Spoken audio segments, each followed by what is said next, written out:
محترم ناظرین، السلام علیکم ورحمۃ اللہ وبرکاتہ۔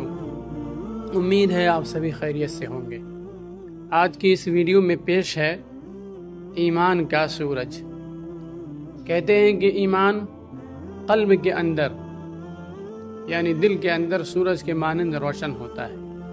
جیسا کہ سورج کی روشنی میں ہمیں ہر چیز صاف نظر آتی ہے کہ فلاں چیز فائدے کی ہے اور فلاں چیز نقصان دہ ہے۔ جب ایمان کا سورج قلب میں طلوع ہوتا ہے تو آدمی کبھی بھی گمراہ نہیں ہوتا۔ اس کو نظر آتا ہے کہ فلاں راستہ گمراہی کا ہے اور یہ راستہ ہدایت کا ہے۔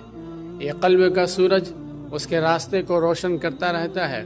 لیکن جب آدمی گناہ کرتا ہے، اللہ تعالیٰ کی نافرمانی کرتا ہے، پھر کیا ہوتا ہے کہ جس طرح سورج کے سامنے بادل آ کر اس کی روشنی کو ماند کر دیتے ہیں، بالکل اسی طرح گناہ کرنے سے انسان کے قلب سے سیاہ رنگ کا دھواں اٹھتا ہے اور آہستہ آہستہ ایمان کے سورج کو چاروں طرف سے گھیر لیتا ہے۔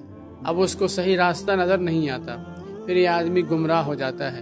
اب یہ آدمی گناہ پر گناہ کرتا جاتا ہے، یہاں تک کہ احساس ختم ہو جاتا ہے۔ پھر ایک وقت آتا ہے کہ وہ فرشتہ جو عرش کے نیچے مہر لے کر بیٹھا ہوا ہے، اس کو حکم ہوتا ہے کہ اس بندے کے قلب کے پاس جاؤ، جتنی گندگی ہے اس کو اندر کر کے اوپر مہر لگا دو۔ اب یہ گندگیاں نہ اندر سے نکل سکتی ہیں اور نہ وہی باہر سے کوئی خیر اندر جا سکتی ہے۔ لیکن اگر مہر لگنے سے پہلے وہ آدمی اللہ تعالیٰ سے اپنی خطاؤں اور گناہوں پر نادم ہو کر، شرمندہ ہو کر، آنسو بہا بہا کر توبہ کر لے، اللہ تعالیٰ اس دھواں کو ہٹا دیتے ہیں، پھر سے قلب روشن ہو جاتا ہے۔ اسی نور کے سہارے آدمی زندگی گزارتا ہے اور کامیاب رہتا ہے۔